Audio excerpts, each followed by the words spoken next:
Tama. Hindi mo kailangan magluksa dahil iniwan ka ng taong mahal mo. Kaya ka na iniwan kasi hindi ka na niya mahal. At alam ng Diyos kung sino talaga ang naralaan para sa'yo. Sigurado tayo dyan.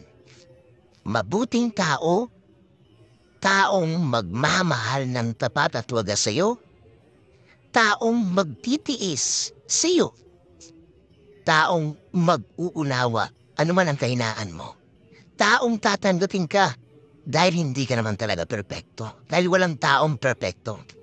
Ito yung taong kahit anong mangyari, hindi ka iiwan. Kaya magpasalamat ka. Sobrang magpasalamat ka kasi nagkaroon ka ng pagkakataon na magmahal at sumaya muli. It's a friendly reminder. Maraming salamat.